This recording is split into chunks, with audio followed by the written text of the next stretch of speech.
Hey guys, it's Baldark here. I just wanted to show a video on the latest thing I've been working on here. I've been having a lot of fun with this. This is for the Amiga Checkmate A1500 Plus case that I bought from Amiga. And I had it configured to the 500. I'll put a link in the description of where I got it from, and the exact set that I got. It came with everything I needed to be able to convert my Amiga 500 to this modern case, which resembles, I think, the 2000, the Amiga 2000, or was it the 3000? I'll show you what it all looks like in action, but I wanted to show you some of the important things that I ran into, some of the problems I ran into with some of the mods that I put on the Amiga. And let's go ahead and look at it right now. If you guys are familiar with this set, you'll see here's the keyboard that came with it. Put that there. So I just wanted to talk about some of the problems I ran into when I was installing certain mods. So in my Amiga 500 here, I got my internal disk drive here as DF0, and I have the Gotek hooked up as an external disk drive as DF1, right? So normally everything boots from DF0 on the Amiga, normally. Not always the case, but a lot of games, or the Amiga just runs from the internal disk drive. You could have it hooked up to where the Gotek here that I have installed, the emulator, would be the internal, but then this would be considered the external. But what I did was I put a switch in there that lets me switch between the two, so I could have this as my DF0, or I could have this as my DF0, and the Amiga boots from the DF0 drive first. So in this case, what I installed was a switch. If you look back here, let's see if I can get some light here. Okay, so right now I got the internal disk drive here. You see this ribbon cable here that's running from the Amiga, or from the disk drive, and it's running straight into the motherboard here. You'll see it right there, this one here. So this is DF0, and then if you look under here, it's hard to see because of these ribbon cables. You'll see that this switch here, right there where my ring finger is, right there, I installed a cable, or a chip there, underneath the disk drive controller, and it lets me use a manual switch that switches between these two disk drives as my DF0, and you'll see that I have it running all the way over here and outside the case, and there's a switch here that lets me switch between the two. Okay. Just so if you want to do what I did here and mount it on the side here, you're going to have to do that before you do anything else, because it will not fit in this case. Because if you look right here, you see the red there? That's the switch here. It will not fit in this case. You will not be able to get it through this hole with the motherboard here. You have to have the motherboard out of the system, install the switch here, and then you'll be able to lay the motherboard down, and then everything's like fine and dandy. I put some electrical tape here in between the motherboard and this, so it doesn't, like, you know, so there's no interference. I don't have any problems with it so far, but that's what I've done with that. So it's a nice little nifty thing here, because when you put the top on, this is here, and you could reach this, and you could switch between these two disk drives here. Okay, so one of the major issues, so that was one of them. If you want to install this in this case, this is how I did it. Pretty nice. If you're going to install this chip though here, my God, you better have a chip puller. Because if you don't, you're going to run into problems. So like normally I use screwdrivers to pull chips up, and ROM chips and all that stuff. In this case, you can see that blue right thing there, that's a capacitor. There's also two capacitors on the other side of this that are going to be hard to see. Let me see if I can get them to show. Yeah, right there. You see those two chips here? So you have to pull the PSU out so in order to get access to it. But you see those two capacitors there, and there's also the one capacitor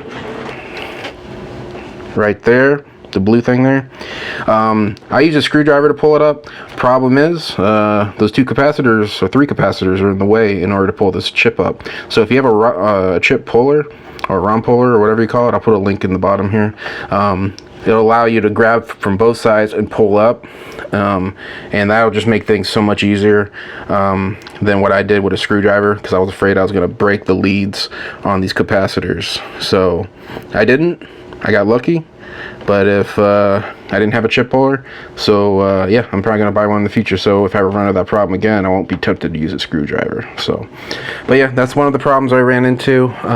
If you want to know how I got this Gotek to be, or how I got two drives in here, was I used not adapter. It was a control board for external disk drives for the Amiga. And if you look back here, that's what I have installed here.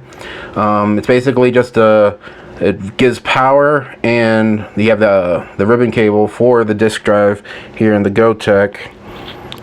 It's running straight to this card, and this card plugs into the external disk drive slot in the back of the system. I couldn't find a more elegant way to do that. It just sticks out the back a little bit. It's fine. It's in the back. I don't see it. It's okay. So, and I have it the ribbon cable routed through one of the slots, empty slots in the back of this panel. So, not too bad. And then the last thing I wanted to cover was this problem here. So, LEDs. I had a lot of trouble understanding where the LEDs are supposed to be plugged into. So I'll go ahead and show you how I got it to work. So in this case, let's see, power LEDs here on the left, I have that as green, and then hard drive LED is black, right?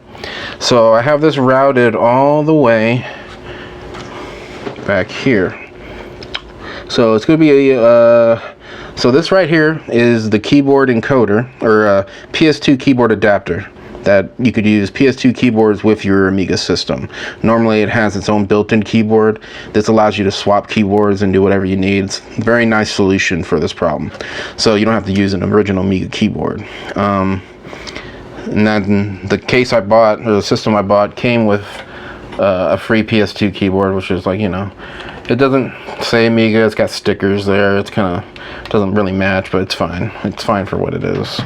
But this keyboard encoder I ran into some problems with, so I wanted to cover it real quick. So if you look here in the power LED, power LED is green, hard drive LED is black. Routed all the way to the back to the PS2 encoder here, or adapter. I have red, green, then black, and this is a 4 slot here. I have it installed starting from the top, so it has 4 pins here. There's 4 pins here. It's kind of hard to see. Let me see. There's 4 pins. I have the power LED. No, not power LED. Power LED is green. Okay, so hard drive LED is red. So you can see here. It's hard to see because that green. There we go. Red is hard drive LED. Green, then black. Okay, right here. So if you look back down here, hard drive LED is red. The very first pin of the 4 pin here, starting from the top, should be red, green, then black. Okay, and depending on how the cables are colored, I don't know if they're all colored the same. Your hard drive is going to be the first pin of the 4. So the 3, so it has 3 slots here. I installed it in the first 3, starting from the top. Okay, and then the other problem I ran into was how to install this, how it's hooked up to the keyboard, right? So if you look here, I have, starting from the top, I have this brown pin, right? Brown pin right here. On the motherboard itself, the way it plugs into the keyboard is right here. Let's see if I can get my finger in there. Here we go. Right here.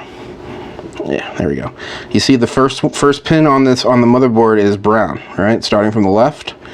If you look on the encoder, it should be brown starting from the top, and that way when you plug it in, you'll know which way you're plugging it in, because you could plug it in backwards. So brown on top, brown all the way to the left, starting from left. Okay, first pin on the left. All right, and then what else is there? Power switch. I don't remember where I have that plugged into.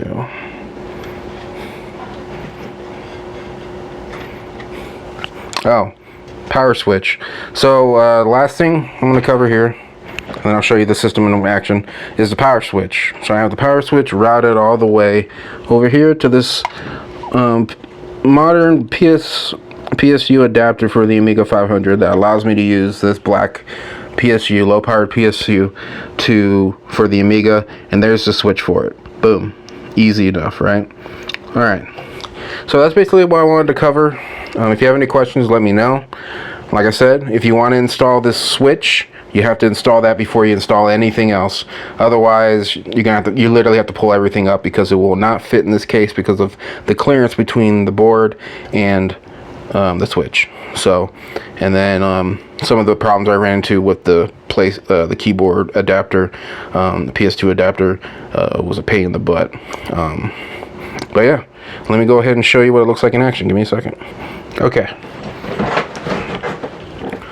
So, it looks like we got it all hooked up again. I got the PS2 keyboard plugged in, and I also have this old mouse plugged in. And let's turn the monitor on here. Alright. And then let's turn on the Amiga. I believe it's on the internal disk drive right now. So boom. Oops. I have a problem with vertical scroll on my monitor here. It's old. What are you gonna do? So yeah, so let's put Lords of the Rising Sun, one of my favorite Amiga games. Here's the box for it. Pretty sick, huh? Ooh. But yeah. So booting it up. So right now, like I said, it's running my internal disk drive as my DF0 right now. So it's reading this as my DF0. The Amiga boots up from DF0. And you can see the keyboard working. You see the LEDs working.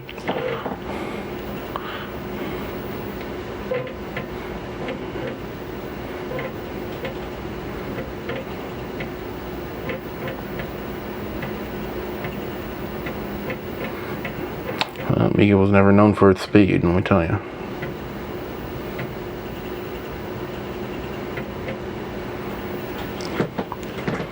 There you go. Cinemaware presents. Cinemaware was a great company.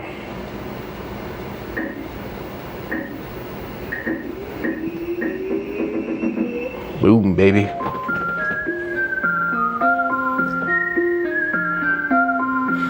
Yeah, that's Lords of the Rising Sun. The classic Amiga case. Pretty cool, right? It's pretty nerdy shit. But so like now, I think the disk drive's still running.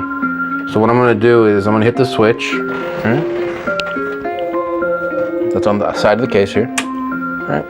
And we're going to run this as the DF0. So let me reset the keyboard, or reset the system. Okay. Now it's going to run off of, this is my DF0 now, and boom, it's running straight into the Gotek emulator. That lets you, you know, run whatever you need to run.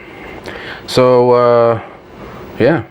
And I'll put a link in the description about the Gotek and all that. This video is not for that. I just wanted to talk about some of the stuff that, some of the problems I ran into. And yeah, I'm glad you guys stuck around. If you have any questions, just go ahead and let me know down below, and I'll provide any answers that I can. Yeah, that's it. So, hope you guys had a good day. See ya.